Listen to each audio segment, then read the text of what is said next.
یہ لڑکی صرف اور صرف بکواس کر رہی ہے، اذہان شاہ غصے میں چلایا۔ اس وقت شاہ ولا کے وسیع و عریض اور انتہائی پرتکلف لاؤنج میں اس وقت قبرستان جیسی خاموشی چھائی ہوئی تھی۔ چھت سے لٹکتا فانوس اپنی پوری آب و تاب کے ساتھ روشن تھا، مگر اس کی روشنی وہاں موجود لوگوں کے چہروں پر چھائی ہوئی ہوائیاں چھپانے سے قاصر تھی۔ لاؤنج کے وسط میں رکھا ہوا شاہانہ طرز کا مرکزی صوفہ، جس کی مخملی اس خاندان کی عمارت کی گواہ تھی، اس پر دلاور شاہ براجمان تھے۔ ان کے ہاتھ میں ان کی خاندانی چھڑی تھی، جس پر ان کی گرفت اتنی سخت تھی کہ بوڑھے ہاتھوں کی رگیں ابھر آئی تھی۔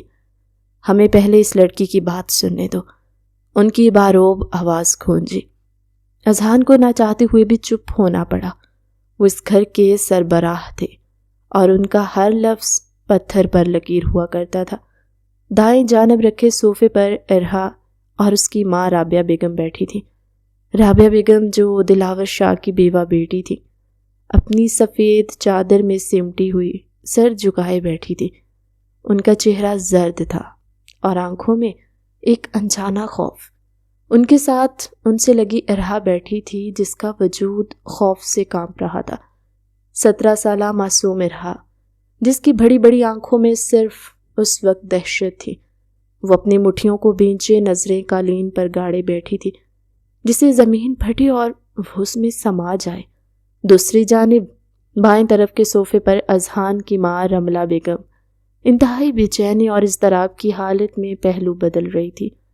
ان کی نظریں کبھی اپنے بیٹے اذہان پر جاتی اور کبھی نفرت سے سامنے بیٹھی ارہا پر۔ لاؤنج کے عین وسط میں ایک عجیب سی مثلث بنی ہوئی تھی۔ ایک طرف 30 سالہ وجیح اور خوبصورت نوجوان اذہان غصے سے بھرا کھڑا تھا۔ اس کا سرخ چہرہ اور ماتھے پر پڑی شکنیں اس کے اندر ابلتے لاوے کی نشاندہی کر رہی تھی۔ اس کی مٹھیاں اس قدر سختی سے بند تھی کہ ناخن ہتھیلیوں میں پیوست ہو رہے تھے۔ وہ اپنی جگہ پر پتھر کا مجسمہ بنا کھڑا تھا، لیکن اس کی آنکھوں میں شعلے تھے۔ اس کے بالکل سامنے رابیل کھڑی تھی، رابیل جس کے چہرے پر ایک فاتحانہ مسکراہٹ اور آنکھوں میں انتقام کی چمک تھی۔ وہ انگلی اٹھا کر اذہان اور ارہا کی طرف اشارہ کر رہی تھی۔ اس کا لہجہ زہر خوندہ تھا۔ میں نے اپنی آنکھوں سے دیکھا ہے دادا ابا، رابیل کی آواز لاؤنج کے سناٹے کو چیرتی ہوئی گونجی۔ یہ دونوں ناجائز حالت میں تھے۔ آپ کا یہ پوتا جسے آپ شرافت کا پیکر سمجھتے ہیں، اور یہ، اس نے حقارت سے ارہا کی طرف اشارہ کیا، یہ مظلوم بننے والی نواسی۔ دونوں کمرے میں اکیلے تھے اور بکواس بند کرو اپنی رابیل، اذہان دھاڑا۔ اس کی آواز میں اتنی گرج تھی کہ ارہا اپنی جگہ پر اچھل پڑی۔ ایک لفظ اور اپنی گھٹیا زبان سے نکالا تو میں بھول جاؤں گا کہ تم ایک عورت ہو۔ کیوں بند کروں میں اپنی زبان؟ رابیل بھی چیخ کر بولی۔ وہ آج کسی خوف میں نہیں تھی۔ سچ کڑوا ہوتا ہے اذہان حیدر شاہ، اب تک تم سب کی آنکھوں میں دھول جھونکتے آئے ہو، مگر آج میں تم دونوں کا اصلی چہرہ سب کے سامنے لا کر رہوں گی۔ اذہان غصے سے اس کی طرف بڑھا، لیکن دلاور شاہ کی باروب آواز نے اس کے قدم روک دیے۔ اذہان صرف ایک لفظ اور اذہان وہیں رک گیا۔ دلاور شاہ نے اسے سخت نظروں سے دیکھا اور پھر رابیل کی طرف متوجہ ہوئے۔ تم جانتی ہو تم کس پر الزام لگا رہی ہو؟ اگر تمہاری بات جھوٹی نکلی تو اس گھر میں تمہارے لیے کوئی جگہ نہیں رہے گی۔ رابیل نے ایک طنزیہ ہنسی۔ میں جانتی تھی دادا ابا، آپ میری زبان کا اعتبار نہیں کریں گے، اسی لیے تو۔ اس نے اپنی جیب سے موبائل فون نکالا۔ میں ثبوت لائی ہوں، یہ ویڈیو دیکھ لیں، پھر فیصلہ کیجئے گا کہ میں جھوٹی ہوں یا آپ کا یہ لاڈلا پوتا اور یہ 2 کوڑی کی نواسی۔ رابیل آگے بڑھی اور موبائل دلاور شاہ کے سامنے میز پر رکھ کر ویڈیو پلے کر دی۔ لاؤنج میں پھر سے موت کا سا سناٹا چھا گیا۔ سب کی نظریں اس چھوٹی سی سکرین پر جمی تھی۔ اذہان حیرت اور صدمے سے اس موبائل کو دیکھ رہا تھا۔ اسے سمجھ نہیں آ رہا تھا رابیل کے پاس کون سی ویڈیو ہے، کیونکہ اس نے تو کچھ کیا بھی نہیں تھا، مگر ویڈیو چل رہی تھی۔ زاویہ کچھ ایسا تھا کہ دیکھنے والوں کو وہی لگتا جو رابیل کہہ رہی تھی۔ ویڈیو دھندلی تھی مگر اس میں اذہان اور ارہا کی قربت واضح نظر آ رہی تھی، جو یقیناً غلط زاویے یا کسی غلط فہمی کا نتیجہ تھی، مگر دیکھنے والے کے لیے کافی تھی۔ دلاور شاہ کی آنکھیں سکرین پر جمی ہوئی تھی، ان کے چہرے کے تاثرات پتھریلے ہوتے جا رہے تھے۔ ویڈیو ختم ہوئی تو انہوں نے سر اٹھا کر پہلے اذہان کو دیکھا، جس کی آنکھوں میں اب غصے کی جگہ بے بسی اور حیرت تھی، اور پھر ارہا کو، جو آنسوؤں سے بھیگا چہرہ لیے نفی میں سر ہلا رہی تھی، مگر اس کی حلق سے آواز نہیں نکل رہی تھی۔ دادا بھائی یہ جھوٹ ہے، یہ سب بکواس ہے، میں تو بس… اذہان نے صفائی دینے کی کوشش کی۔ خاموش۔ دلاور شاہ نے ہاتھ کے اشارے سے اسے چپ کروا دیا۔ انہوں نے گہری سانس لی اور اپنی چھڑی زمین پر ٹکائی۔ ان کا فیصلہ اٹل تھا۔ شاہ خاندان کی عزت مجھے اپنی جان سے زیادہ عزیز ہے۔ جو کچھ اس ویڈیو میں ہے اس کے بعد اب کوئی گنجائش نہیں بچتی۔ لیکن بابا میرا بیٹا ایسا نہیں کر سکتا، یہ اس لڑکی کی چال ہے، رملہ بیگم تڑپ کر بولی۔ دلاور شاہ نے رملہ کی بات انسنی کر دی۔ کل دن ظہر کے بعد اذہان اور ارہا کا نکاح ہوگا۔ یہ جملہ لاؤنج میں کسی دھماکے سے کم نہیں تھا۔ کیا؟ اذہان اور رملہ بیگم کے منہ سے بیک وقت نکلا۔ ارہا کا رنگ سفید پڑ گیا، جیسے اس کے جسم سے سارا خون نچوڑ لیا گیا ہو۔ رملہ بیگم صوفے سے کھڑی ہو گئی، ان کا ضبط ٹوٹ چکا تھا۔ ہرگز نہیں بابا، آپ یہ کیا کہہ رہے ہیں؟ یہ بد چلن لڑکی جس کی ماں کو آپ نے ترس کھا کر یہاں پناہ دی، اب یہ میرے بیٹے کی بیوی بنے گی، اس گھر کی بہو بنے گی۔ میں یہ ہرگز برداشت نہیں کروں گی۔ میرا بیٹا لاکھوں میں ایک ہے، اور یہ یتیم بے سہارا لڑکی اس کے قابل ہے؟ وہ نفرت سے ارہا کی طرف بڑھی جو اب اپنی ماں کے بازو میں منہ چھپائے سسک رہی تھی۔ رملہ! دلاور شاہ اپنی جگہ سے کھڑے ہو گئے۔ ان کا قد کاٹ اور روب ایسا تھا کہ رملہ بیگم کے قدم وہیں رک گئے۔ تم میری زبان جانتی ہو، میں نے فیصلہ کر لیا ہے تو کر لیا۔ بدنامی کے داغ دھونے کا یہی ایک طریقہ ہے۔ یہ بات اس چار دیواری سے باہر نہیں جانی چاہیے۔ کل نکاح ہوگا اور یہی میرا آخری فیصلہ ہے۔ اذہان نے بے یقینی سے اپنے دادا کو دیکھا، پھر نفرت بری نگاہ رابیل پر ڈالی۔ وہ ساری مصیبت کی جڑ تھی۔ وہ تیزی سے مڑا اور پیر پٹکتا ہوا لاؤنج سے باہر نکل گیا۔ رابیل کے چہرے پر ایک شیطانی مسکراہٹ تھی۔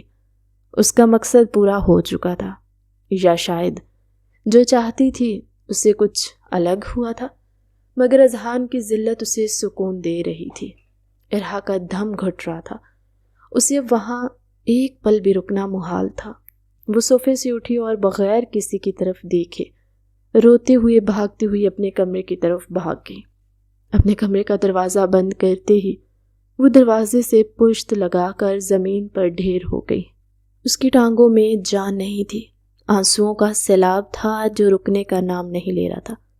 بابا آپ کہاں ہیں؟ وہ ہچکیوں کے درمیان پکاری۔ آج مجھے آپ کی یاد آ رہی ہے۔ دیکھیے نا، ان لوگوں نے میری زندگی کا سودا کر دیا، مجھے بدکردار بنا دیا۔ اسے شدت سے ماضی کا وہ دن یاد آیا جب اس کی دنیا اجڑ گئی تھی۔ وہ بھی کتنا منحوس دن تھا۔ باہر موسلا دھار بارش ہو رہی تھی اور اندر اس کے بابا قاسم علی زندگی کی آخری سانسیں لے رہے تھے۔ وہ ان کے سینے سے لگی رو رہی تھی۔ وہ بے بسی سے اس کے سر پر ہاتھ پھیرے تھے۔ میری گڑیا، کبھی رونا مت، بہادر بننا، یہ ان کے آخری الفاظ تھے۔ ان کے مرتے ہی جیسی دنیا بدل گئی۔ وہ جو اپنے بابا کی شہزادی تھی، اچانک ایک بوجھ بن گئی۔ اسے یاد تھا کیسے اس کی تایا جان نے، جو قاسم علی کے سگے بھائی تھے، ان کی وفات کے چوتھے دن ہی ساری جائیداد کے کاغذات پر قبضہ کر لیا تھا۔ کیسے انہوں نے وکیلوں کے ساتھ مل کر جعلی انگوٹھے لگوائے اور قاسم علی کی کروڑوں کی جائیداد ہڑپ کر لی۔ تم دونوں ماں بیٹی کا ویسے گھر اور جائیداد پر کوئی حق نہیں۔ قاسم نے سب میرے نام کر دیا تھا۔ تایا کے وہ بے رحم الفاظ آج بھی اس کے کانوں میں گونج رہے تھے۔ انہیں دھکے دے کر ان کے اپنے ہی گھر سے نکال دیا گیا۔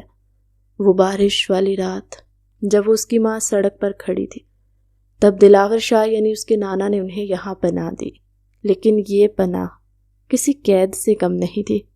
یہاں انہیں بیٹی اور نواسی نہیں بلکہ بوجھ سمجھا جاتا۔ رملہ ممانی کے تانے اور نفرت، اور اب یہ تہمت۔ کیوں بابا، اب کیوں چلے گئے؟ وہ گھٹنوں میں سر دیے بلک بلک کر رو رہی تھی۔ کاش میں بھی آپ کے ساتھ مر جاتی۔ اذہان بھائی، وہ تو مجھ سے نفرت کرتے تھے، وہ مجھے جان سے مار ڈالیں گے۔ میں یہ نکاح کیسے کروں گی؟ دروازہ آہستہ سے کھلا اور رابعہ بیگم اندر داخل ہوئی۔ اپنی بیٹی کو زمین پر ٹوٹا ہوا دیکھ کر ان کا کلیجہ مکو آ گیا۔ وہ جلدی سے آگے بڑھی اور ارحا کے پاس بیٹھ گئی۔ میری بچی، رابعہ نے اسے اپنے گلے سے لگا لیا۔ امی مجھے بچا لیں، میں یہ نکاح نہیں کرنا چاہتی، میں نے کچھ نہیں کیا، امی میں قسم کھاتی ہوں۔ ارحا ان کے گلے لگی، تڑپ اٹھی۔ مجھے یہاں سے لے جائیں، ہم کہیں دور چلے جائیں گے، بھیک مانگ لیں گے، مگر میں اذہان بھائی سے نکاح نہیں کر سکتی، وہ مجھے کھا جائیں گے۔ امی، رابعہ بیگم کی آنکھوں میں بھی آنسو جاری تھے، مگر وہ جانتی تھی ان کے پاس کوئی راستہ نہیں۔ وہ ایک کمزور بیوہ تھی جو اپنے بھائی اور باپ کے رحم و کرم پر تھی۔ ارحا میری جان، خود کو سنبھالو۔ انہوں نے ارحا کا چہرہ اپنے ہاتھوں میں لیا اور اس کے آنسو صاف کیے۔ ہم کچھ نہیں کر سکتے بیٹا، یہ دنیا بہت ظالم ہے، ہمارے پاس نہ چھت ہے نہ پیسہ۔ اگر بابا جان نے ہمیں یہاں سے نکال دیا تو ہم کہاں جائیں گے؟ یہ نکاح ہو کر رہے گا، یہی ہماری تقدیر ہے۔ لیکن امی، ارحا کی آواز میں بے بسی تھی، بس اب اور کچھ مت کہو، اللہ کو شاید یہی منظور ہے۔ اذہان غصے کا تیز ہے، مگر شاید شادی کے بعد سب ٹھیک ہو جائے گا۔ رابعہ بیگم جھوٹی تسلی دے رہی تھی۔ ارحا ماں کی گود میں سرکس سے سکنے لگی۔ وہ تھک چکی تھی، صفائیاں دیتے، روتے روتے اور ڈرتے ڈرتے اس کا ذہن معاف ہو رہا تھا۔ باہر رات گہری ہو چکی تھی اور کل کا سورج اس کی زندگی کا سب سے کٹھن امتحان لے کر طلوع ہونے والا تھا۔ ماں کی گود میں جو اس دنیا کی واحد محفوظ پناہ گاہ تھی، ارحا کی سسکیاں آہستہ آہستہ کم ہوئیں اور تھکن کے مارے اس کی آنکھیں بند ہونے لگی۔ وہ سو گئی تھی، مگر نیند میں بھی اس کے چہرے پر اذیت کے آثار نمایاں تھے اور آنکھوں کی گوشوں سے آنسو اب بھی بہہ رہے تھے۔ رابعہ بیگم خالی نظروں سے سامنے دیوار کو تک رہی تھی، جہاں ان کی اور قاسم کی پرانی تصویر لگی تھی، جیسے وہ ان سے شکوہ کر رہی ہو کہ وہ انہیں اس درندوں کے سماج میں تنہا کیوں چھوڑ گئے۔ دوسری طرف اذہان اپنے کمرے میں اندھیرے میں لیٹا چھت کو گھو رہا تھا۔ اس کے دل میں ایک عجیب سی گھٹن تھی۔ اسے راویل پر شدید غصہ آ رہا تھا۔ بدتمیز لڑکی، سب کچھ برباد کر دیا۔ اس نے غصے سے تکیہ دیوار پر دے مارا۔ وہ ارحا کو پسند کرتا تھا، شاید محبت بھی کرنے لگا تھا۔ وہ اسے شادی کرنا چاہتا تھا، لیکن ایسے نہیں، زبردستی نہیں، بدنامی کے ڈر سے نہیں۔ وہ چاہتا تھا ارحا اسے دل سے قبول کرے، اس کے خوف کو محبت میں بدلنا چاہتا تھا۔ لیکن آج جو کچھ ہوا، اس نے ارحا کے دل میں اس کے لیے نفرت اور مزید خوف بھر دیا ہوگا۔ وہ مجھے اپنا مجرم سمجھ رہی ہوگی، وہ سمجھے گی کہ میں نے یہ جان بوجھ کر کیا تاکہ اسے پھنسا سکوں۔ اذہان نے سر پکڑ لیا۔ میں اب اس کے دل میں محبت کیسے جگاؤں گا؟ وہ تو میری شکل دیکھنے کی بھی روادانی ہوگی۔ اسے اپنی حرکت پر پچھتاوا ہو رہا تھا جو اس نے مذاق میں شروع کی تھی۔ اگر وہ اسے دیوار سے نہ لگاتا، اگر وہ حد پار نہ کرتا، تو شاید آج یہ نوبت نہ آتی۔ وہ ارحا سے شرمندہ تھا، لیکن اب وقت ہاتھ سے نکل چکا تھا۔ اسے یاد آنے لگا پرسوں کا منظر، جب سے یہ سب شروع ہوا تھا۔ جولائی کی وہ تپتی ہوئی دوپہر اپنی پوری شدت کے ساتھ شاہ ولا پر محیط تھی۔ فضا میں ایک عجیب سا حبس اور دھم گھٹتی گھٹن تھی، جس نے سانس لینا بھی دھوبر کر رکھا تھا۔ سورج کی تپش نے در و دیوار کو تپا دیا اور باہلان میں لگے پودے بھی مرجھائے ہوئے سر جھکائے کھڑے تھے۔ ارحا اپنے کمرے کی کھڑکی کے پاس کھڑی باہر آسمان کی طرف دیکھ رہی تھی، جہاں قدرت شاید اس تپش سے نجات دلانے کا فیصلہ کر چکی تھی۔ سیاہ بادلوں کے گھنے ٹکڑے افق سے نمودار ہوئے اور دیکھتے ہی دیکھتے پورے آسمان کو اپنی لپیٹ میں لے لیا۔ آسمان کا رنگ سرخی مائل سیاہی میں بدل گیا اور پھر اچانک بادلوں کی زوردار گرج نے خاموشی کو توڑ دیا۔ موٹی موٹی بوندیں پیاسی زمین کا سینہ ٹھنڈا کرنے لگی۔ بارش کی پہلی بچھاڑ کے ساتھ ہی حبس کا زور ٹوٹ گیا اور مٹی کی وہ سوندھی خوشبو اٹھی جو روح کو معطر کر دیتی۔ ارہا کے لبوں پر ایک بے ساختہ اور دل آویز مسکراہٹ بکھر گئی، وہ جو پچھلے کئی دنوں سے صدموں اور خوف کے سائے میں جی رہی تھی۔ اس بارش کو دیکھ کر سب کچھ بھول گئی۔ وہ بے اختیار قدموں سے کمرے سے نکلی اور برآمدے میں آ گئی۔ ٹھنڈی ہوا کے جھونکے اس کے وجود کو چھو کر گزر رہے تھے، جیسے اسے باہر بلانے کا اشارہ کر رہے ہوں۔ ابھی وہ برآمدے کے ستون سے ٹیک لگائے بارش کے گرتے قطروں کو دیکھ رہی تھی، تبھی لان سے شور کی آواز سبری۔ ارہاپی پلیز آئے نا، دیکھیے کتنا مزہ آ رہا ہے۔ یہ گھر کی پرانی ملازمہ کے دونوں چھوٹے بچے عمر اور علی تھے، جو کہ کیچڑ اور پانی میں چھپ چھپ کرتے اسے بھی پکارے تھے۔ ارہا کی معصومیت ابھی مری نہیں تھی۔ ان بچوں کی خوشی دیکھ کر اس کا دل بھی مچل گیا۔ نہیں علی، مجھے سردی لگ جائے گی۔ نانا ابا غصہ کریں گے، ارہا نے ہنستے ہوئے انکار کر دیا، مگر اس کی آنکھوں میں شرارت تھی۔ ارے آئے نا، آپ ہی ڈرپوک مت بنے۔ عمر نے بھاگ کر اوپر آتے ہی ارہا کا ہاتھ پکڑ لیا اور اسے کھینچنے لگا۔ اس سے پہلے وہ اپنی مزاحمت برقرار رکھ پاتی، وہ دونوں بچے اسے گھسیٹتے ہوئے لان کے بیچوں بیچ لے گئے۔ آسمان سے برستا پانی جب ارہا کے وجود پر پڑا تو اسے لگا جیسے اس کے سارے دکھ دھل گئے ہوں۔ اس نے مزاحمت ترک کر دی اور آنکھیں بند کر کے اپنا چہرہ آسمان کی طرف کر لیا۔ اس کا سیاہ رنگ کا لمبا گھیرے دار فراک بارش کے پانی میں بھیگ کر بھاری ہو گیا اور اس کے نازک سر آپے سے چپک گیا۔ اس کی کمر تک آتے سیاہ گھنے بال پانی سے شرابور ہو کر اس کے چہرے اور گردن پر بل کھا رہے تھے۔ وہ بچوں کے ساتھ گول گول گھومنے لگی۔ اس کے کہکہے بارش کی آواز میں مہدم ہو رہے تھے۔ اسی لمحے شاولا کی وہ قصوروار ارہا نہیں تھی، وہ بلکہ 17 سالہ لڑکی جو زندگی سے پیار کرنا چاہتی تھی۔ ٹھیک اسی وقت پہلی منزل پر بنے بیڈ روم کی کھڑکی کا پردہ سرکا۔ اذہان شاہ، جو لیپ ٹاپ پر کسی اہم پروجیکٹ میں مگن تھا، بچوں کے شور سے ڈسٹرب ہو کر کھڑکی تک آیا۔ اس کے ماتھے پر ناگواری کی شدید شکنیں تھی، لیکن جیسے ہی اس کی نظر نیچے لان میں گئی، اس کا ہاتھ پردے پر ہی جم گیا۔ نیچے کا منظر اس کے ہوش اڑانے کے لیے کافی تھا۔ بارش میں بھیگی ہوئی ارہا اسے کسی اپسرا سے کم نہیں لگ رہی تھی۔ پانی کے قطرے اس کے گلابی لبوں اور ستواں ناک سے ٹپک رہے تھے۔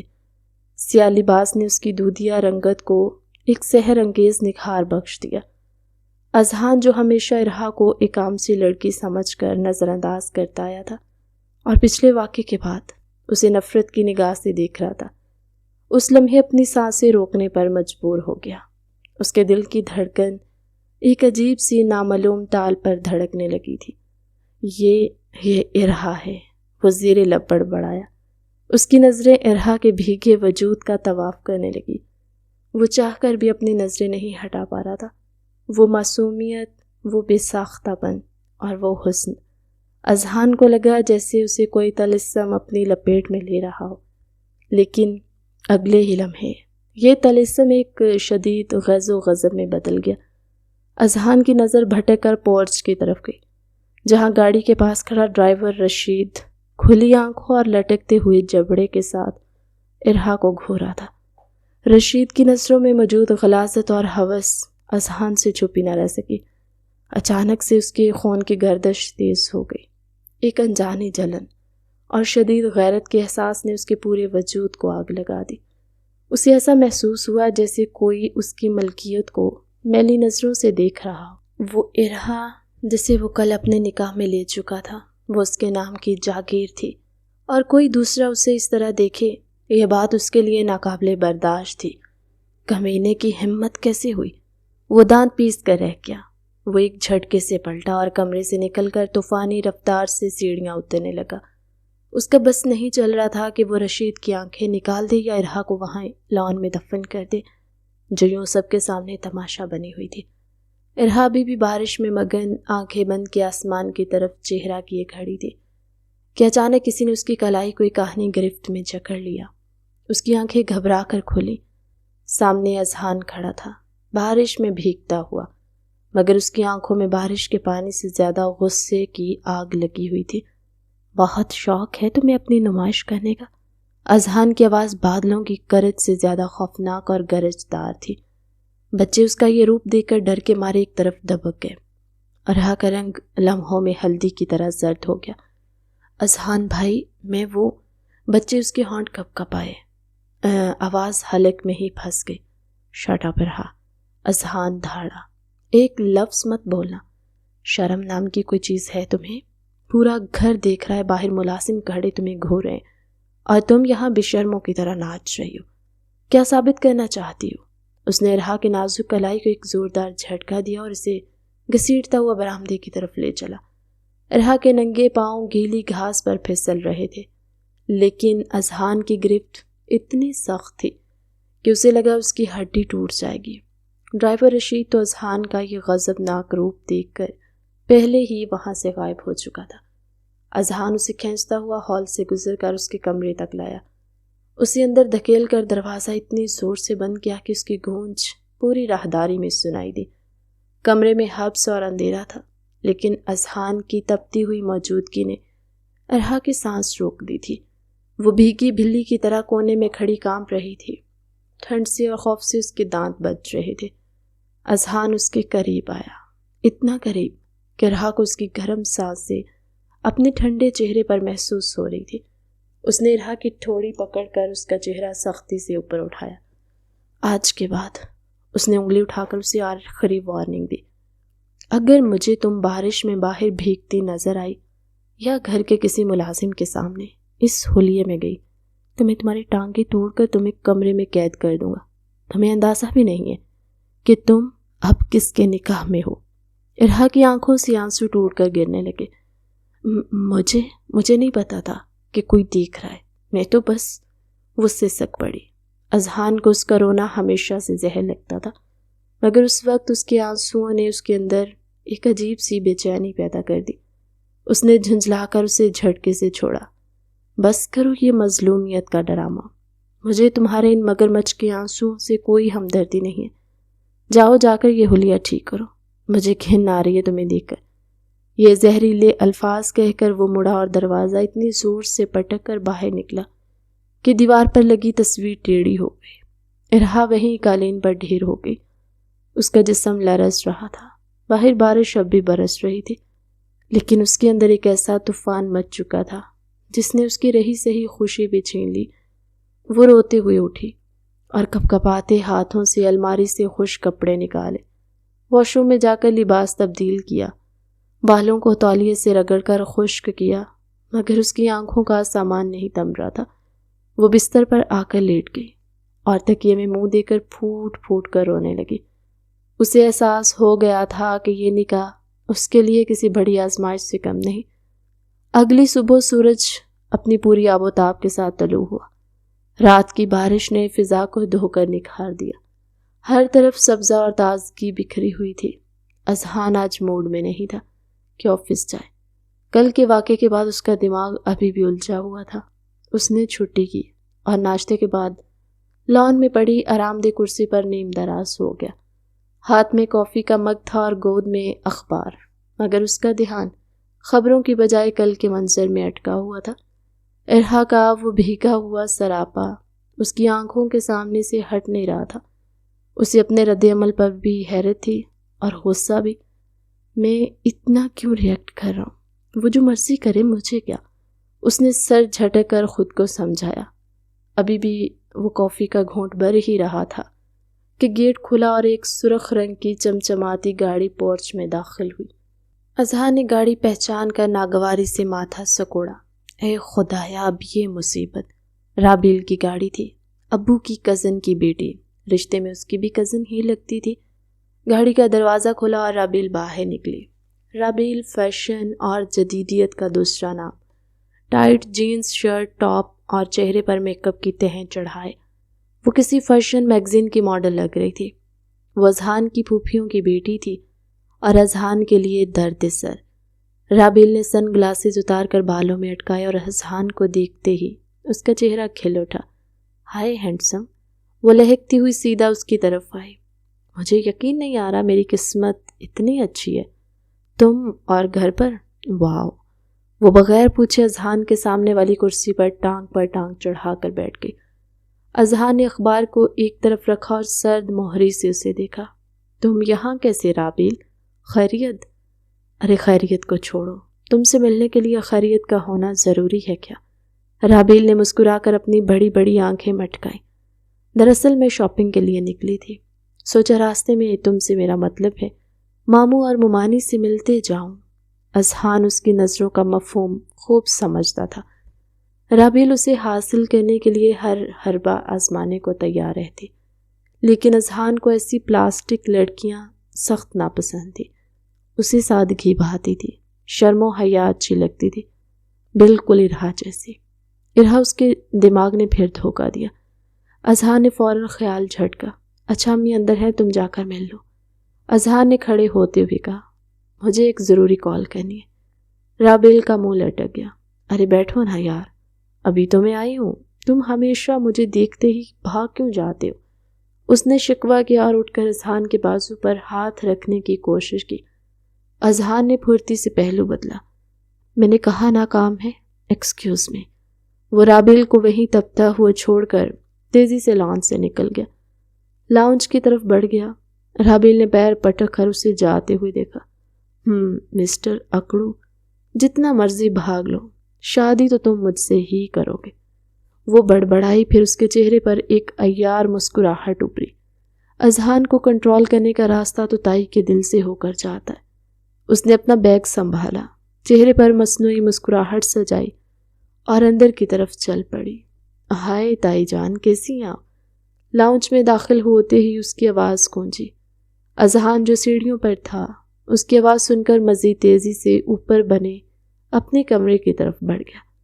اس مصیبت سے وہ کم ہی سامنا کرتا تھا۔ شام کے سائے گہرے ہو چکے تھے۔ دن بھر کی تمازت کے بعد سورج تھک کر مغرب کی گود میں جا چھپا، اور آسمان کے کناروں پر ابھی بھی نارنجی اور سرخی مائل رنگت باقی تھی، جو آہستہ آہستہ سیاہی میں بدل رہی تھی۔ شاہ ولا کے وسیع و عریض لاؤنج میں شام کی چائے کا اہتمام ہو رہا تھا۔ فضا میں الائچی والی چائے اور تلی ہوئی مچھلی کی اشتہا انگیز خوشبو رچی ہوئی تھی، لیکن اس بظاہر پرسکون ماحول کے پیچھے ایک طوفان تھا جو بھی تھما نہیں تھا۔ ارہا کچن میں موجود تھی اور ملازمہ کے ساتھ مل کر چائے کی ٹرالی تیار کر رہی تھی۔ آج اس نے ہلکے گلابی رنگ کی لمبی قمیض اور سفید ٹراؤزر پہن رکھا تھا۔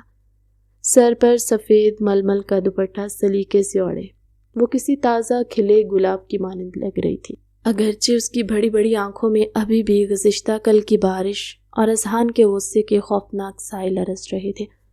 اس کے ہاتھ کپوں میں چمچ چلاتے ہلکا سا کانپ جاتے۔ اسی لمحے رملہ بیگم کچن میں داخل ہوئی۔ ان کے چہرے پر ہمیشہ کی طرح ایک فاتحانہ روب تھا، مگر آنکھوں میں تھکن۔ ارہا چائے تیار ہو گئی؟ ان کے لہجے میں وہی روایتی سختی تھی۔ جی ممانی جان، بس ٹرالی باہر لے جا رہی ہوں۔ ارہا نے نظریں جھکائے متی بیانہ جواب دیا۔ اچھا سنو، رملہ بیگم نے اسے رکنے کا اشارہ کیا، باقی سب کے لیے ٹرے لے جاؤ، لیکن یہ ایک کپ الگ کر لو۔ اذہان اپنے کمرے میں ہے، اسے وہاں جا کر دے آؤ، اسے شدید سر درد ہے۔ میں نہیں چاہتی وہ نیچے آئے اور شور شرابے میں بیٹھے۔ ارہا کے ہاتھ وہیں جم گئے۔ چائے کی کیتلی پکڑتے ہوئے اس کے دل کی دھڑکنیں ایک دم بے ترتیب ہو گئی۔ اذہان کے کمرے میں جانا، وہ بھی تنہا۔ کل کا وہ منظر اس کے سامنے گھوم گیا جب اس نے اسے بازو سے پکڑ کر گھسیٹا تھا۔ اس کی گرفت کی سختی اب بھی ارہا کو اپنی کلائی پر محسوس ہو رہی تھی۔ ممانی جان، اس نے ہچکچاتے ہوئی دبی آواز میں کہا، اگر آپ ملازمہ کو بھیج دیں تو وہ چلی جائے گی۔ رملہ بیگم نے اسے ایک سرد اور تیکھی نظر سے دیکھا۔ ملازمہ باہر برتن سمیٹ رہی ہے اور تمہیں کیا موت پڑتی ہے اپنے کزن کو چائے دینے میں؟ جاؤ، شاباش، زیادہ بحث مت کرو، پہلے اس کا موڈ خراب ہے، دیر ہوئی تو مصیبت اور ہوگی۔ رملہ بیگم کی بات رد کرنا ارہا کے بس میں نہیں تھا۔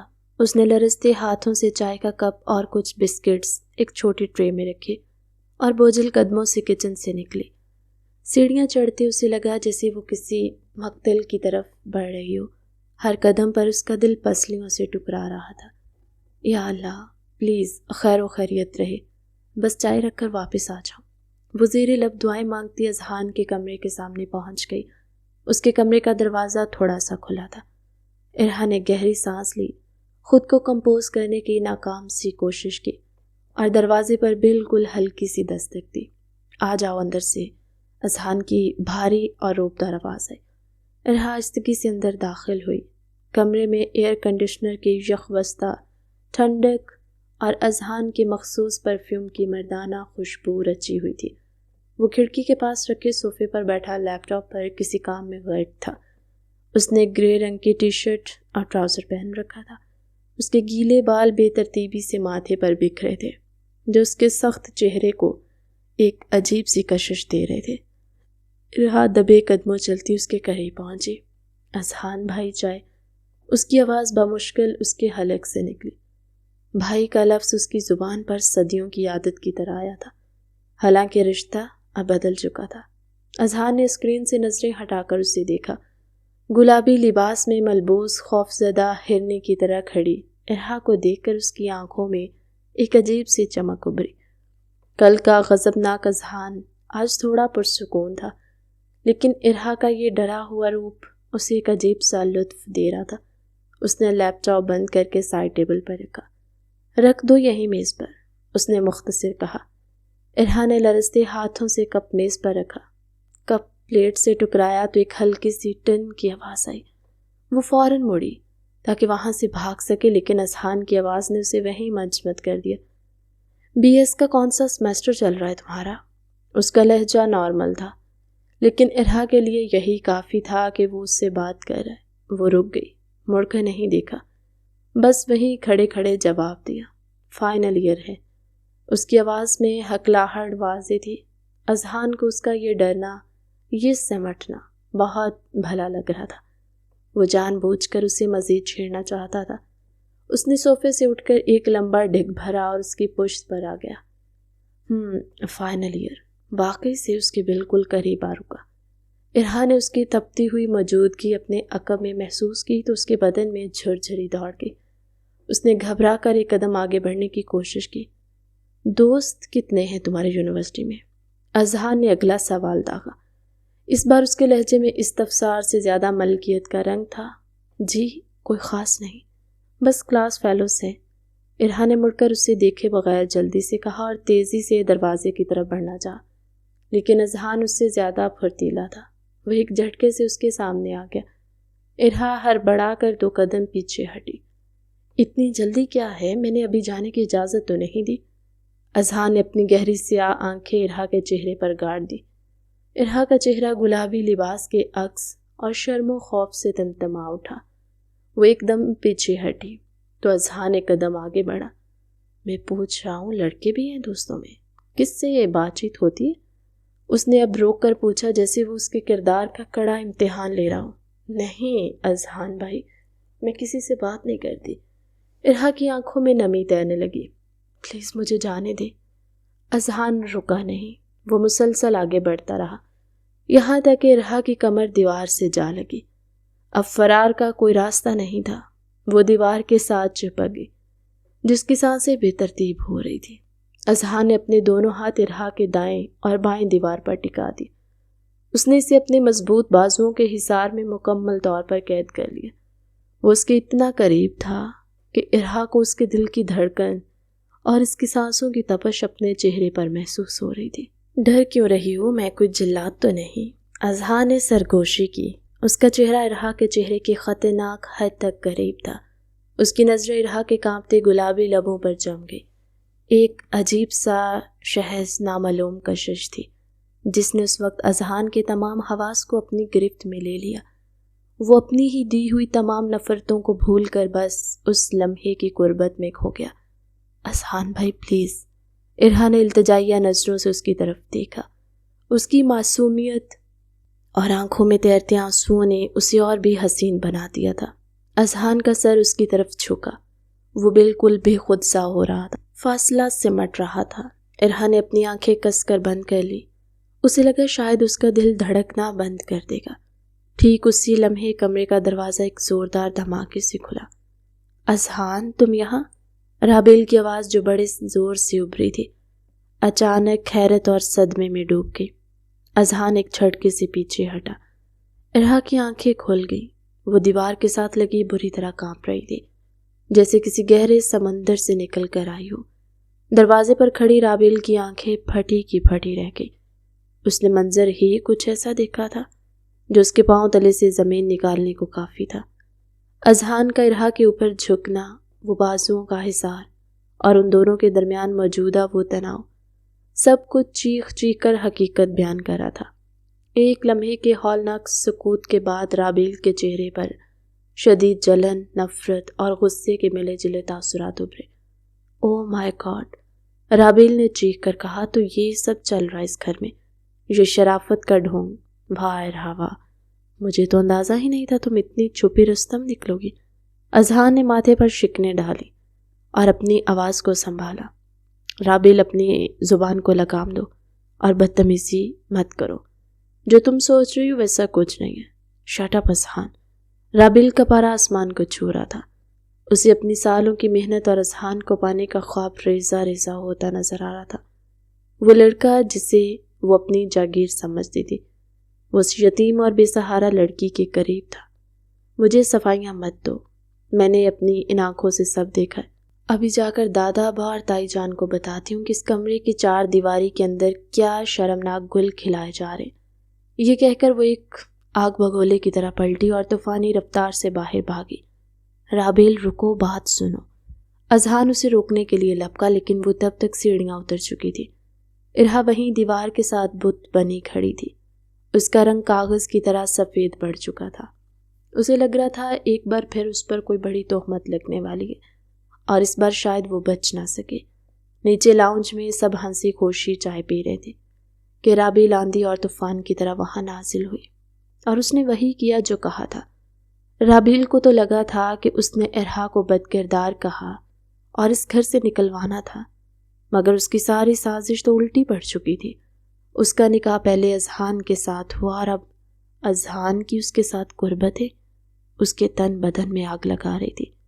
اس نے سوچا تھا وہ سب کے سامنے انہیں پھر سے بے نقاب کرے گی تو کیا پتا ارحا کو گھر سے نکال دیا جائے اور اس کی جگہ اذہان کی دوبارہ شادی رابیل کے ساتھ کر دی جائے، مگر یہ چال بھی الٹی ہی پڑنے والی تھی۔ رخصتی تو ارحا کی پڑھائی مکمل ہونے تک مؤخر کر دی گئی، لیکن اسے باقاعدہ اذہان کے نام کر دیا گیا۔ سفید ململ کے سادے سے جوڑے میں ملبوس، سر پر بھاری دوپٹہ لیے ارحا جب ہال میں آئی تو وقت جیسے تھم گیا۔ کوئی زیور نہیں، کوئی میک اپ نہیں، مگر اس کی معصومیت اور چہرے پر پھیلی زردی اسے کسی سنگ مرمر کے تراشیدہ شاہکار جیسا بنا رہی تھی۔ اذہان جو صوفے پر بیٹھا کسی گہری سوچ میں تھا، اسے دیکھتے ہی اپنی سانسیں بھول گیا۔ 30 سالہ اذہان جس نے دنیا دیکھی تھی، آج اس 19 سالہ کلی کے سامنے خود کو بے بس محسوس کر رہا تھا۔ اس کی آنکھوں میں ستائش تھی، تڑپ تھی اور ایک پچھتاوا بھی۔ دوسری طرف رابیل کے تن بدن میں آگ لگی۔ وہ ارحا کو تیکھی نظروں سے دیکھ رہی تھی، جیسے اپنی نظروں سے ہی اسے جلا کر راکھ کر دے گی۔ نکاح خواہ نے جب ارحا سے اجازت مانگی تو اس کے ہاتھ کانپ رہے تھے۔ قلم پکڑتے ہوئے اس نے نکاح نامے کو نہیں، اپنی برباد ہوتی زندگی کو دیکھا۔ تم مجھے جیت نہیں سکتے اذہان شاہ، یہ دستخط میری مجبوری ہے، میری مرضی نہیں۔ اس نے دل میں سوچا اور لرزتے ہاتھوں سے دستخط کر دیے۔ نکاح مکمل ہوا، مبارکبادوں کا شور اٹھا، مگر ارحا کا دل قبرستان جیسی خاموشی کی لپیٹ میں تھا۔ اذہان آگے بڑھا کہ اسے کچھ کہے، مگر ارحا نے نظریں اٹھا کر اسے دیکھا۔ ان آنکھوں میں محبت نہیں، نفرت کا وہ سمندر تھا جس میں اذہان ڈوبنے لگا۔ نکاح کے اگلے ہی دن رملہ نے اپنا اصلی رنگ دکھانا شروع کر دیا۔ اسے ارحا سے پہلے ہی چڑ تھی، اب تو وہ اسے گھر کی بہو نہیں بلکہ ایک بوجھ اور مفت کی نوکرانی سمجھ رہی تھی۔ اوئے شہزادی، یہ نکاح کیا ہوا؟ تم تو آسمان پر اڑنے لگی۔ چلو اٹھو، کچن کا سارا کام ختم کرو، آج سے اس گھر کی صفائی اور کھانا تمہاری ذمہ داری ہے، رملہ نے اسے جھٹکتے ہوئے کہا۔ سارا دن ارحا کام میں کرتی رہی، وہ معصوم جس نے کبھی اتنے کام نہیں کیے تھے تھک کر چور ہو گئی۔ شام ڈھلے جب رملہ کسی کام سے باہر گئی تو ارحا نے سوچا تھوڑی دیر دم لے لی۔ اسے پتا تھا اذہان آفس گیا ہے، اسی لیے وہ چھپتے چھپاتے اس کے کمرے میں چلی گئی۔ اس نے سوچا یہاں کوئی اسے ڈھونڈ نہیں پائے گا۔ کمرے میں داخل ہو کر اس نے جیسے ہی دروازہ بند کیا، اسے واش روم میں پانی گرنے کی آواز آئی اور اس کے پاؤں تلے سے زمین نکل گئی۔ یا اللہ، یہ کیسے ہو سکتا ہے؟ وہ تو گھر پر نہیں تھے۔ وہ گھبرا کر واپس مڑی اور دروازے کا لاک گھمانے لگی، مگر شاید قسمت کو کچھ اور ہی منظور تھا۔ لاک پھنس گیا۔ یا اللہ، یہ کیسے لاک ہو گیا؟ اگر میں کمرے سے جلدی نہیں نکلی تو وہ جلاد میری جان کا عذاب بن جائے گا۔ اس نے بدحواسی میں خود سے ہی سرگوشی کی۔ ابھی وہ دروازے سے جنگ کر رہی تھی کہ واش روم کا دروازہ کھلا۔ اذہان بالوں سے پانی ٹپکاتے ہوئے صرف ٹراؤزر میں باہر نکلا۔ سامنے ارہا کو دیکھ کر اس کے لبوں پر ایک دلکش مگر شرارتی مسکراہٹ پھیل گئی۔ وہ آہستہ آہستہ قدم بڑھاتا اس کے قریب آیا اور ارہا کی سانس حلق میں اٹک گئی تھی۔ یہ دروازہ بھی اسی جلاد کی طرح ڈھیٹ ہے، ارہا آسانی سے نہیں کھلے گا۔ اس کی مردانہ اور بھاری آواز کمرے میں گونجی۔ ارہا نے پلٹ کر اسے دیکھا اور خوف سے دیوار سے لگ گئی۔ میں بس۔ اذہان نے اسے بات مکمل کرنے کا موقع نہیں دیا۔ وہ بالکل اسی کے پیچھے کھڑا ہو گیا۔ اس کی قربت سے ارہا کو اپنا دم گھٹتا محسوس ہوا۔ اذہان نے جھک کر اس کے کان کے پاس گہری سانس لی اور اس کے گال پر جھولتی لٹ کو نہایت نرمی سے انگلی سے کان کے پیچھے کیا۔ بیگم، شوہر کی پیٹھ پیچھے برائی نہیں کرتے، اب سزا تو دینی بنتی ہے۔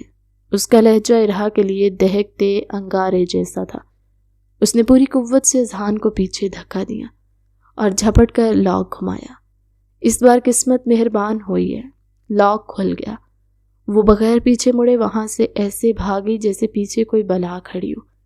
اذہان اسے جاتا دیکھ کر مسکراتا رہا، مگر اس مسکراہٹ کے پیچھے بھی ایک عزم تھا۔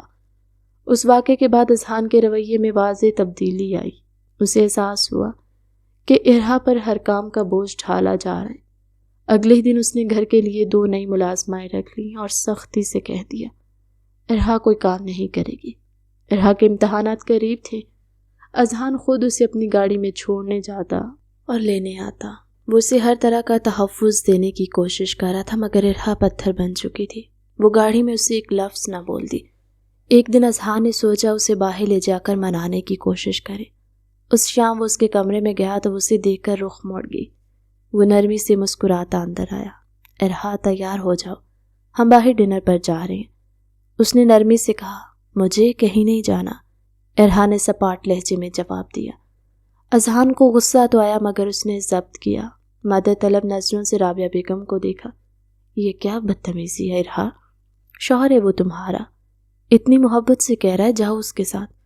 رابعہ بیگم نے ذرا سختی سے کہا، مگر امی۔ ارہا جھنجھلائی۔ اگر مگر کچھ نہیں، تم جا رہی ہو یہ طے ہے، جاؤ، جا کر تیار ہو۔ وہ سختی سے کہتی باہر نکل گئی۔ ارہا پیر پٹک کر تیار ہونے چلی گئی۔ اذہان ویسے ہی مسکراتے اسے دیکھتا رہا۔ وہ اسے شہر کے سب سے مہنگے ریسٹورنٹ لے گیا، جہاں اس نے پورا ہال پرائیویٹ بک کروایا تھا۔ شمعوں کی روشنی اور مدھم موسیقی نے فضا کو رومانوی بنا دیا تھا۔ کھانے سے پہلے اذہان نے ایک چھوٹی سی مخملی ڈبیا نکالی اور ارہا کے سامنے رکھی۔ اس میں ہیرے کی ایک خوبصورت انگوٹھی چمک رہی تھی۔ ارہا، میں جانتا ہوں ہماری شروعات اچھی نہیں تھی، مگر میں تمہیں اپنی زندگی کی ہر خوشی دینا چاہتا ہوں۔ میں تم سے محبت کرنے لگا ہوں۔ ارہا نے انگوٹھی کو دیکھا اور پھر اذہان کی آنکھوں میں دیکھا۔ اس نے وہ ڈبیا اٹھائی اور زور سے فرش پر پھینک دی۔ ہیرے کی وہ انگوٹھی لڑکتی ہوئی دور جا گری۔ محبت؟ ارہا کے لہجے میں زہر تھا۔ جس شخص کی وجہ سے پورا گھر مجھے بدچلن سمجھتا ہے، جس کی وجہ سے میری عزت نیلام ہوئی، وہ آج محبت کا دعویٰ کر رہا ہے۔ اذہان کا چہرہ شرمندگی سے سرخ ہو گیا۔ ارہا، میں حالات ٹھیک کر دوں گا، کچھ نہیں ہو سکتا اذہان شاہ۔ آپ نے میرے کردار کو مسخ کر دیا ہے، میری خوشیاں اور میری عزت چھین لی ہے۔ آپ میرے شوہر ہو سکتے ہیں، میرے مالک نہیں، اور یاد رکھنا آپ مجھے کبھی حاصل نہیں کر سکیں گے۔ یہ کہہ کر وہ وہاں سے اٹھی اور اذہان کو وہیں ساکت چھوڑ کر باہر نکل گئی۔ اس نے اذہان کی گاڑی کا انتظار نہیں کیا، بلکہ ایک ٹیکسی لی اور گھر چلی گئی۔ اذہان وہیں بیٹھا اپنی ہار دیکھتا رہا۔ اس نے غصے میں میز پر پڑا گلاس دیوار پر دے مارا اور ریسٹورنٹ سے نکل گیا۔ وہ پاگلوں کی طرح سڑکوں پر گاڑی دوڑاتا رہا۔ اسے بار بار رابیل پر غصہ آ رہا تھا۔ یہ سب اس رابیل کی وجہ سے ہوا تھا۔ اسی نے وہ جھوٹ بولا تھا جس نے ارہا کی زندگی برباد کی، مگر اب اسے سبق سکھانے کا وقت آ گیا تھا۔ اگلے چند دن اذہان نے اپنا طرز عمل بدلا۔ اس نے ارہا کو نظر انداز کرنا شروع کر دیا اور رابیل سے قربتیں بڑھائی۔ وہ جان بوجھ کر رابیل کو روز گھر بلاتا، اسے ہنس ہنس کر باتیں کرتا۔ ارہا جو کہتی تھی اسے فرق نہیں پڑتا تھا، اندر ہی اندر جلنے لگی۔ وہ رابیل کو اذہان کے قریب دیکھ کر ایک عجیب سی تکلیف محسوس کرتی جسے وہ حسد کا نام دینے سے ڈرتی تھی۔ اذہان اس کی اس جلن کو محسوس کر رہا تھا اور یہی اس کا پلان تھا۔ ایک شام جب رابیل لان میں اکیلی بیٹھی تھی، اذہان اس کے پاس گیا۔ رابیل، تم جانتی ہو میں نے ارہا سے نکاح صرف دباؤ میں آ کر کیا، ورنہ میرے دل میں تو تم ہمیشہ سے تھی۔ اس نے جھوٹی محبت کا لبادہ اوڑھ کر کہا۔ رابیل خوشی سے نہال ہو گئی۔ سچ اذہان، مجھے لگا تم اس لڑکی کے ہو گئے ہو، مگر ایک بات مجھے کھائے جا رہی ہے۔ اس دن تم نے سب کے سامنے وہ سب کیوں کہا؟ کیا واقعی تمہیں لگا تھا یا وہ محض ایک چال تھی؟ دیکھو رابیل، اگر ہمیں ساتھ رہنا ہے تو ہمارے درمیان کوئی جھوٹ نہیں ہونا چاہیے۔ اذہان نے نرمی سے اس کا ہاتھ تھام کر کہا۔ رابیل جو اس کی محبت میں اندھی ہو رہی تھی، اپنی کامیابی کے نشے میں سب بھول گئی۔ اذہان، وہ سب میں نے جلن میں کیا تھا۔ ارہا بہت معصوم بن رہی تھی، مجھے ڈر تھا کہ وہ تمہیں مجھ سے چھین لے گی، اس لیے میں نے وہ سارا ڈرامہ رچایا تاکہ سب ارہا کو بد چلن سمجھے اور تم اس سے دور ہو جاؤ، مگر میری چال غلط ہو گئی۔ رابیل آخر میں ذرا سا اداس بھی ہوئی۔ وہ بولتی رہی اور اسے پتہ ہی نہیں چلا کہ اذہان کی جیب میں رکھا موبائل سب کچھ ریکارڈ کر رہا تھا۔ اسی رات اذہان نے پورے گھر کو ہال میں جمع کیا۔ دلاور شاہ، رابعہ بیگم، رملہ اور ارہا بھی وہاں موجود تھی۔ رابیل ابھی بھی مسکرا رہی تھی۔ اسے لگا اذہان ان کے رشتے کا اعلان کرنے والا ہے۔ اذہان نے بغیر کچھ کہے وہ ویڈیو پلے کی۔ ہال میں رابیل کی آواز گونجی جو اپنے ایک ایک گناہ کا اعتراف کر رہی تھی۔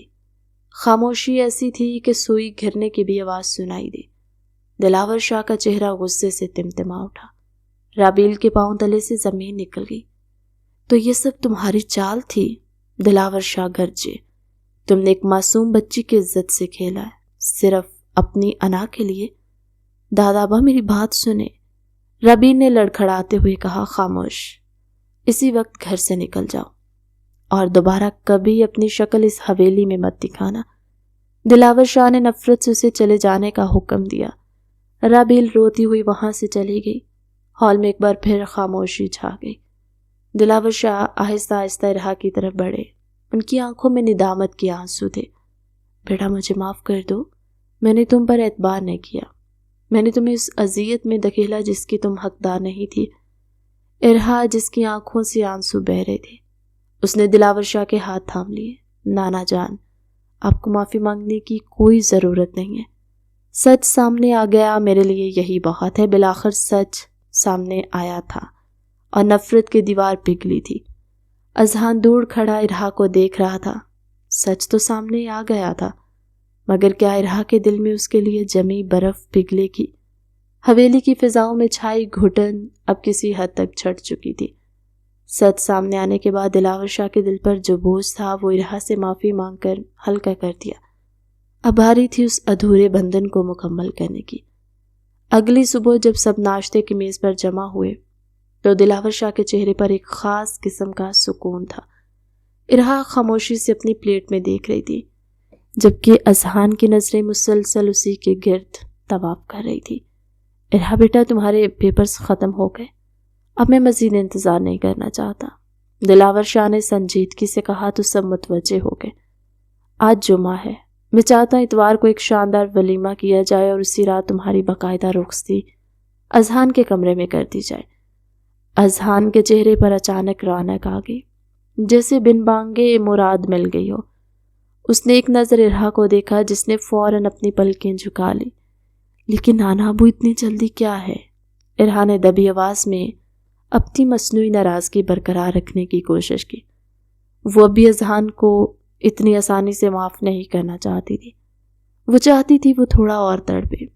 بیٹا، فیصلے بڑے کرتے ہیں اور میرا فیصلہ اٹل ہے، آج ہی تم سب شاپنگ پر جاؤ گے اور ولیمے کی تیاری شروع کرو گے، دلاور شاہ نے محبت بھرے حتمی لہجے میں کہا۔ اذہان نے زیر لب مسکراتے ہی ارہا کی طرف دیکھا اور وہ سر جھٹک کر رخ موڑ گئی۔ دوپہر کے وقت وہ سب شہر کے سب سے بڑے مال میں موجود تھے۔ اذہان، ارہا، رملہ اور رابعہ بیگم سب ساتھ تھے۔ اذہان مسلسل ارہا کے ساتھ چلنے کی کوشش کر رہا تھا، مگر وہ جان بوجھ کر رابعہ بیگم کے ساتھ ہو جاتی۔ سیلز مین ایک سے بڑھ کر ایک قیمتی جوڑا دکھا رہا تھا، مگر ارہا کو جیسے کچھ پسند ہی نہیں آ رہا تھا۔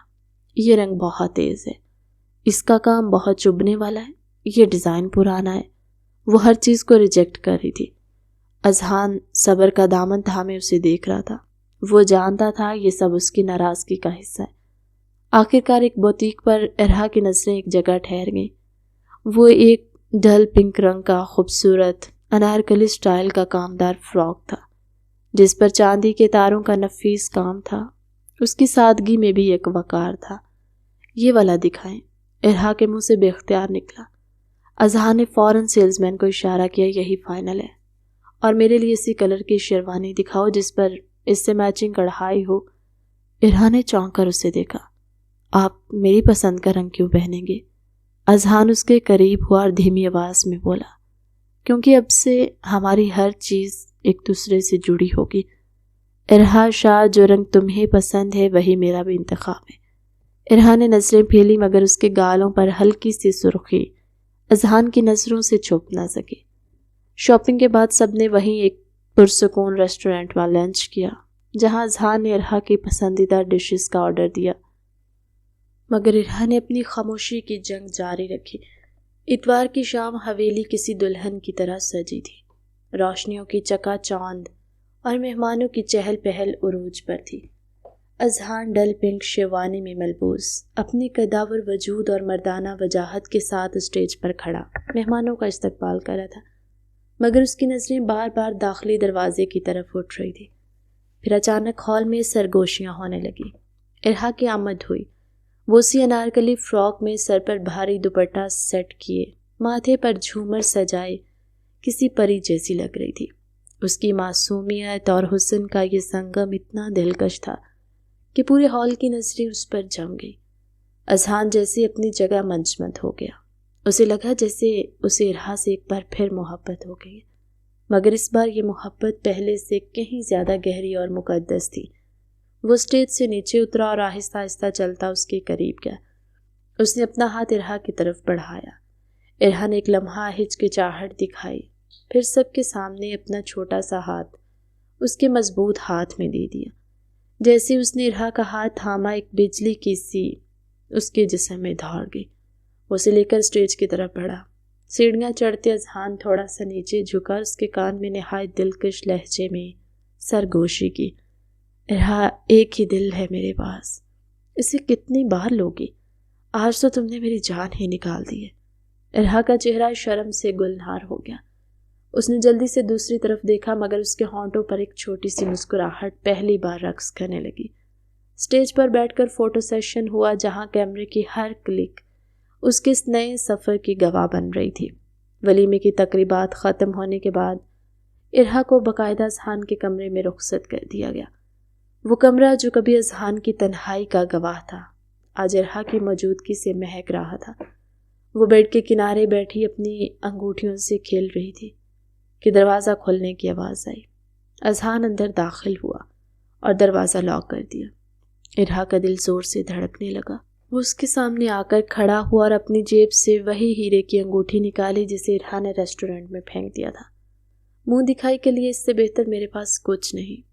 یہ وہ ادھوری کہانی ہے جسے میں آج مکمل کرنا چاہتا ہوں۔ اس نے انگوٹھی اس کی طرف بڑھائی۔ ارہا نے ایک لمحہ انگوٹھی کو دیکھا، پھر اسے جھپٹ کر اپنے ہاتھ میں لے لیا۔ اس کی آنکھوں میں ابھی بھی تھوڑی شرارت اور تھوڑا غصہ تھا۔ میں نے اس لیے لے لیا کیونکہ یہ بہت قیمتی ہے، اس کا مطلب یہ نہیں میں نے آپ کو معاف کر دیا، اس نے مصنوعی بے رخی سے کہا۔ اذہان مسکرایا اور اس کے سامنے گھٹنوں کے بل بیٹھا۔ اس نے ارہا کے دونوں ہاتھ اپنے ہاتھوں میں لیے۔ میں جانتا ہوں، میں نے اس دن غلط کیا تھا، میری وجہ سے تم شرمندہ ہوئی، میں نے تمہیں وہ زخم دیے جو شاید کبھی نہ بھرے۔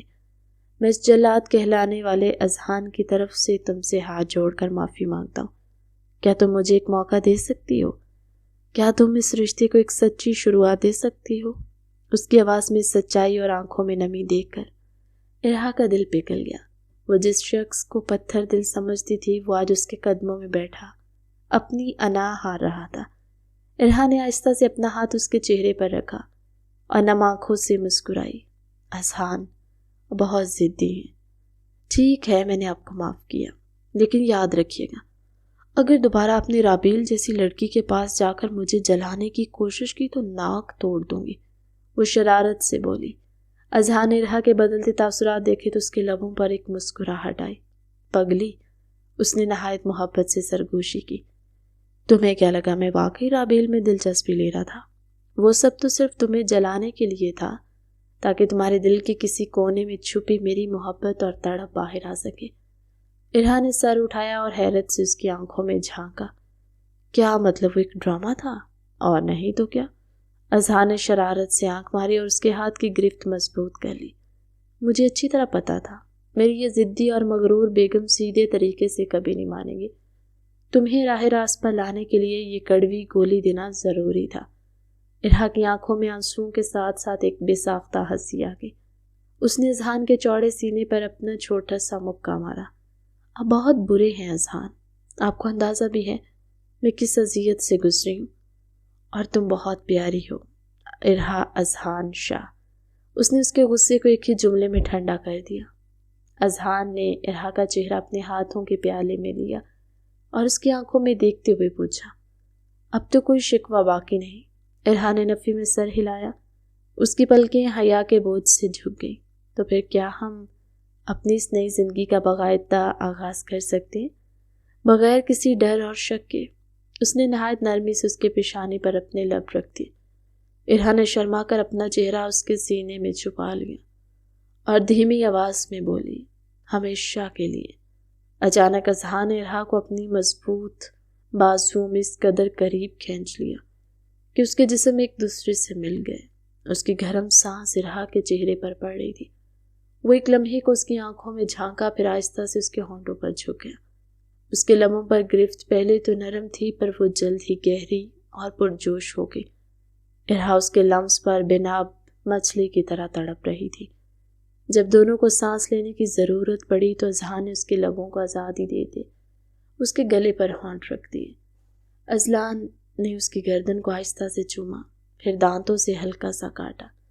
ارہا کی ایک چھوٹی سی آہ نکلی، اس کا جسم کانپ اٹھا۔ اذہان، اس نے دھیمی کانپتی آواز میں اس کا نام لیا۔ اذہان نے اسے بستر پر آہستہ سے لٹایا، خود اس کے اوپر جھکا مگر وزن نہیں ڈالا۔ اس کے ہاتھ ارہا کے کندھوں پر پھسلے۔ اذلان نے اس کی براس ٹرپس کو ایک طرف کیا۔ اس کے ہونٹ اب اس کے کندھوں بازوؤں پر چلتے رہے۔ ہر بوسہ ایک آگ کی چنگاری تھا۔ ارہا کی سانس تیز ہوتی جا رہی تھی۔ اس نے ارہا کے پیٹ پر ہاتھ رکھا، انگلیاں ناف کے گرد گول گول گھمانے لگا۔ ارہا کا جسم لہروں کی طرح اٹھتا اور گرتا۔ وہ تڑپ رہی تھی مگر اذہان جان بوجھ کر اسے تڑپا رہا تھا۔ اس کے ہاتھ اب اس کی کمر پر، پھر رانوں پر پھرے۔ یہ تڑپاؤ ارہا کو پاگل کر رہا تھا۔ اذہان پلیز۔ ارہا کی آواز التجا میں بدل چکی تھی۔ اس کے ناخن اس کی پیٹھ پر ہلکے نشان چھوڑ رہے تھے۔ ارہا کی بے قراری پر اذلان نے مطمئن ہوتے دونوں کا وجود ایک جان کیا۔ ارہا اس کے لمس پر پہلے تو تڑپی، پر اذلان کے کمفرٹ کرنے پر پرسکون ہو گئی۔ اذہان نے مسکراتے ہوئے بیڈ لیمپ کی روشنی مدھم کر دی۔ باہر بارش پھر سے برسنے لگی، لیکن اب یہ بارش تنہائی یا نفرت کی نہیں بلکہ وصل اور محبت کی نوید سنا رہی تھی۔ دو بھٹکے ہوئے راہی بالآخر اپنی منزل پا چکے تھے اور ایک دوسرے کی قربت میں وہ سکون پا لیا تھا جس کی تلاش میں وہ مدتوں سے تڑپ رہے تھے۔ کہانی کیسی لگی کمنٹ سیکشن میں اپنی قیمتی رائے کا اظہار ضرور کیجیے گا۔